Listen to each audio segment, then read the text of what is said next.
Good afternoon, good morning, good evening. In Zimbabwe, if there's one issue over which many people would say the war of liberation was fought over, it is land. The land issue has become one of the most controversial issues in Zimbabwe's political history. The whole problem of the land started in the late 1990s. And for the next 20 years, it was the center of all countries' political activity. The late Robert Gabriel Mugabe, in the video here, if he was to be asked before his death, what would you say is your legacy? I'm sure you would have said seizing the land and giving it to the people of Zimbabwe. This is him talking at the peak of that seizing of the land.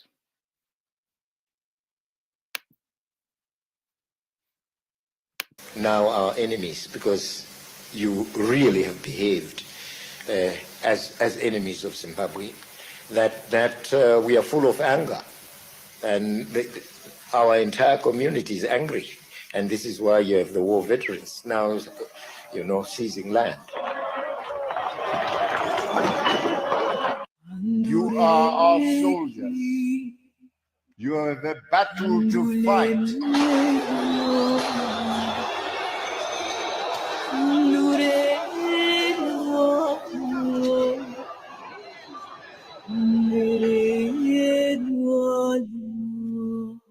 Go into that battle well-armed. I got beaten up by the so-called nuclear guys.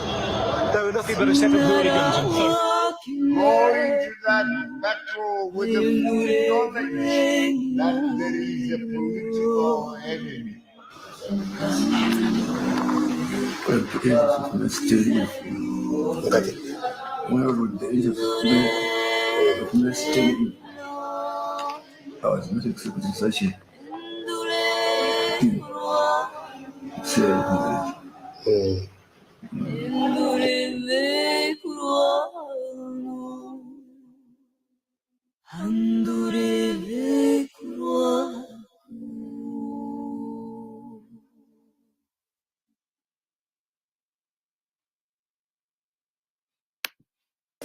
You are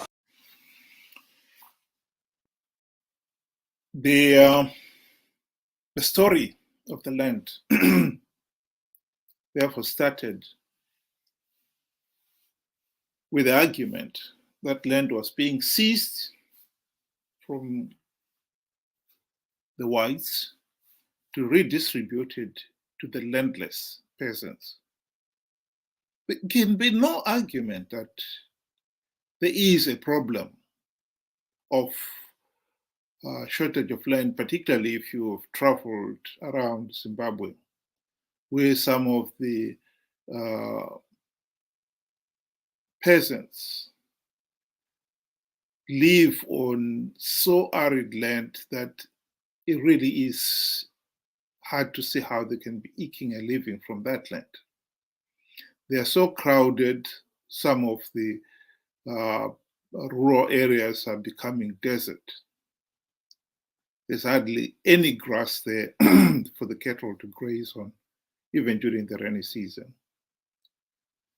And the situation becomes worse during the dry season. So the need to redistribute the land was always there. So it was started when Robert Mugabe started it and his party They argued that the land was being seized to give to the landless peasants. But what unfolded, as we saw in that video, land was, the war veterans mostly would invade a white-owned farm and forcibly remove the white farmer. But soon after, more often than not, it will be the ruling elite who will take over that farm. The war veterans will be unceremoniously removed from the farm. And so when it became clear that the promise that the land would be given to the landless peasants was not being followed, the regime revised their policy and said, oh no, it's going to be one man, one farm. In other words, it's no longer the landless peasants, but Zimbabweans, and in this particular case, party loyalists, would get one farm.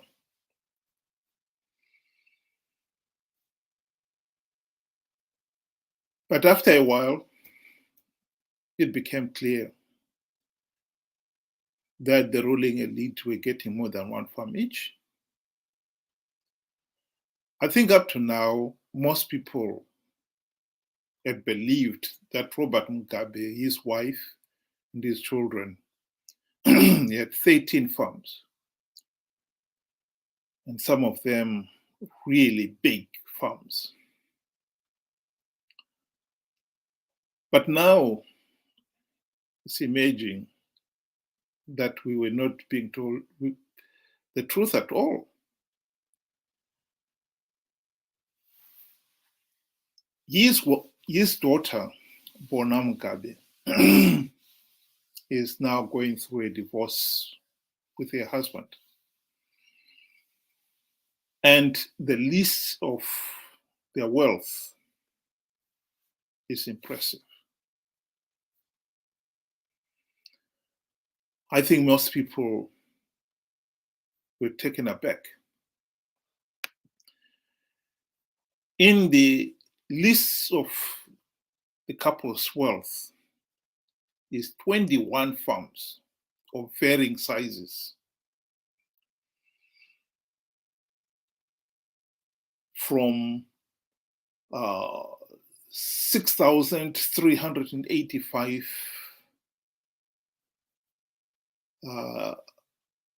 hectares to 100 and something hectares farms. Two of the smallest farms there stand number 152, the Lunar Road, is said to be 12.07 hectares and is valued at 8 million. And stand number 153 Lunar Road, which is 12.5 hectares, and is valued at $5.1 million US.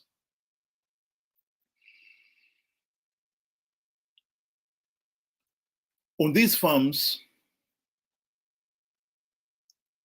there will be, of course, fixed and movable assets. Although the total value of these 21 farms is not given, except for those two small ones, which are considered to be stands, they are not even counted as farms.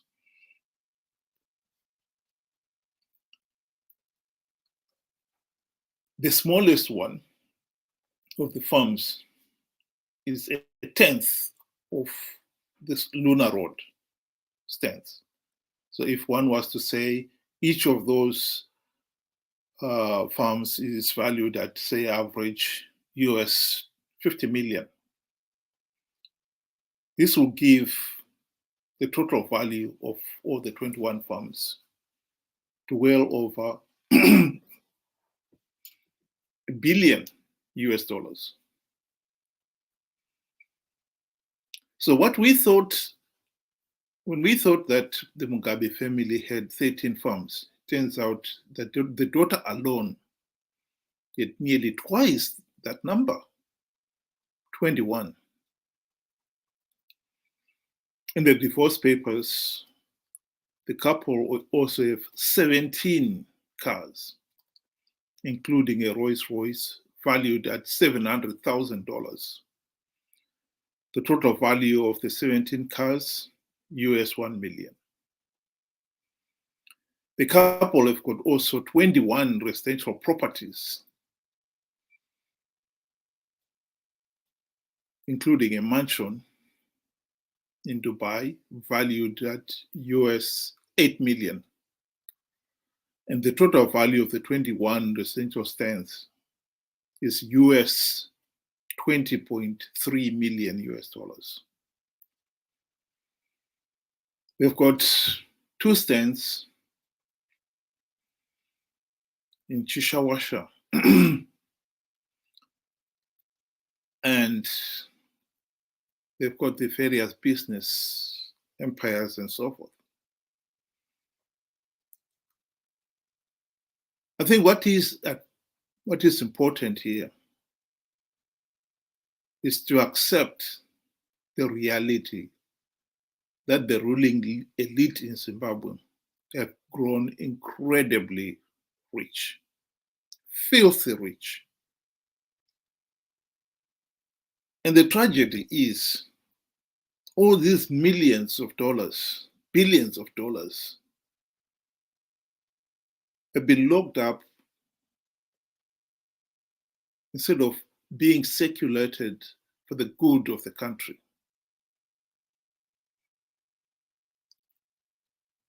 The total value of Bona and her husband's properties there, we are looking at if we haven't counted the businesses that they own, but you'll easily get into $2.5 billion. That is enough money to have built a project like the Patoka Gorge. I've worked in the power industry. I know Patoka Gorge when it was first proposed in the early 80s. To build it, design, install, commission, everything would have costed between $2 to $3 billion. So the families, the couple's wealth alone would have built Patoka Gorge. Now, to some of you who are not familiar, Patoka Gorge would be the equivalent of Kariba Dam. Renewable, so it doesn't cause any pollution. And as long as there is rain, you're okay. And in this case here, for Zimbabwe, it means we'll be generating at Patoka Gorge, let the water into the river, and it will fill Kariba Dam, and use the same water again to generate, and then let it go. It will flow into Kaborabasa. So we'll have had power from 2 Kariba dams. Think of the contribution that would have made to the nation's GDP over all these years. Unbelievable. And yet it has been locked up in these stands, 17 cars, 21 farms, and so forth.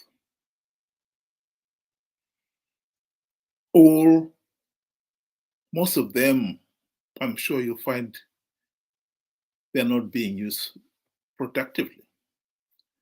And most of them, some of these farms, for instance, you find they are only producing because they are heavily subsidized. The minute the heavy subsidies are removed, more often than not, the business will go bust.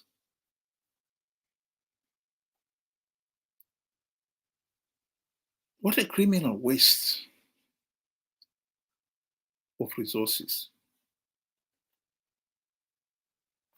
Nearly half of Zimbabwe's population, 49% of Zimbabweans, are now living in abject poverty. Most of the industries have closed.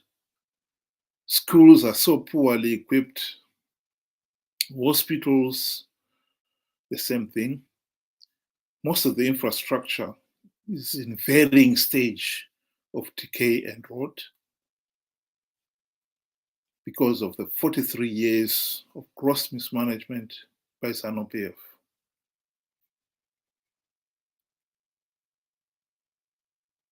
And no wonder Robert Mugabe and his fellow ZANU-PF thugs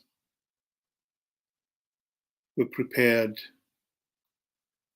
to kill to stay in power. They've rigged elections. They've even shown they were prepared to kill. And they have killed to stay in power. But this story would be amiss if we didn't mention that the country did have the opportunity to end the gross mismanagement. But alas,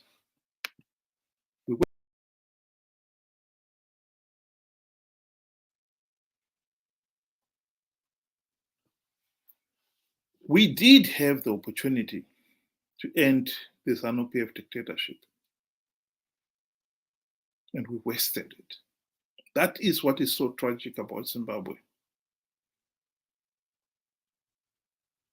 The GNU of 2008 to 2013, the primary purpose of that GNU was to end the ZANU-PF dictatorship.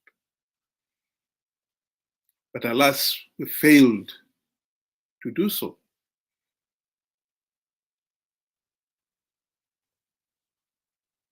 Because Morgan Tsvangirai and his MDC friends were welcomed onto the gravy train, and they forgot that the primary purpose, the people had risked life and limb to elect them into power, was to implement the reforms and bring about change. As the party's name implied, the Movement for Democratic Change. After 23 years in power, MDC have not implemented even one token democratic change. That is the truth.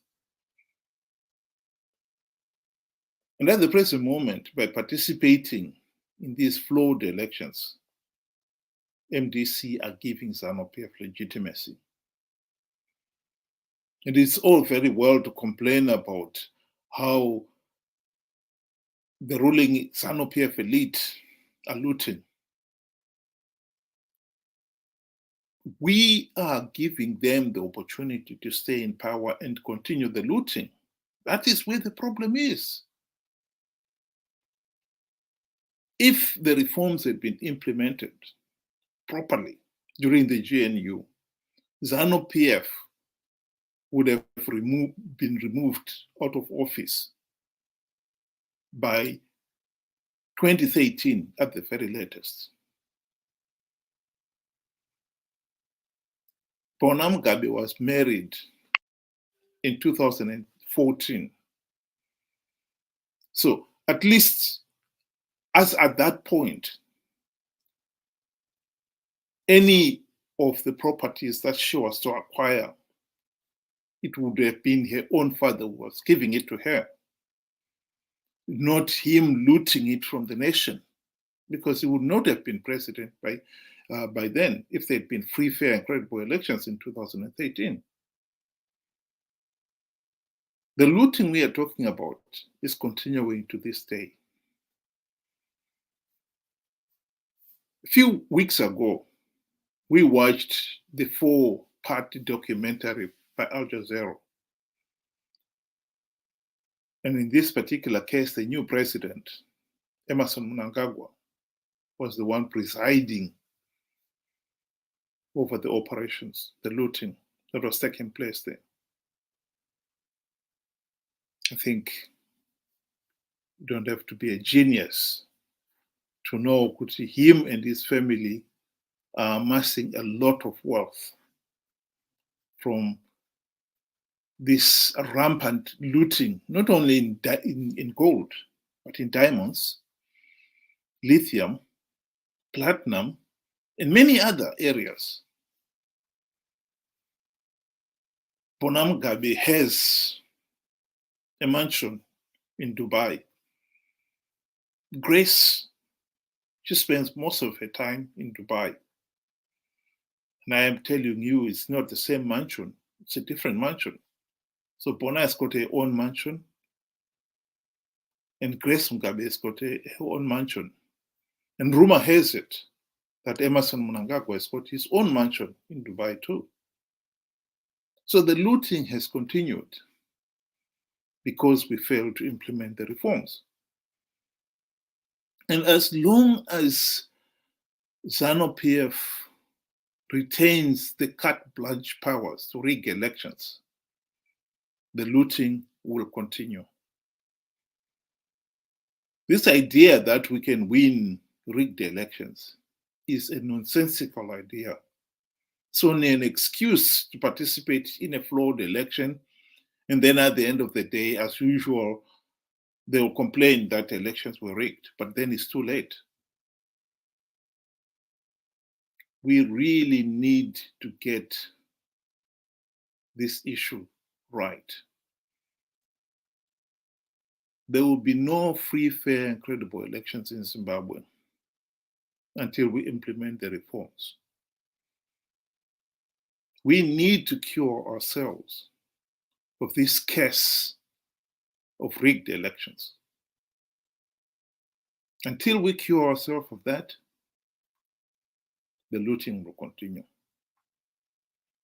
We'll continue to be amazed at some of the wealth that some of our ruling elite have amassed. When they go through their divorces and the truth is revealed of how much they've amassed, we will all be saying, I can't believe this. Is this possible?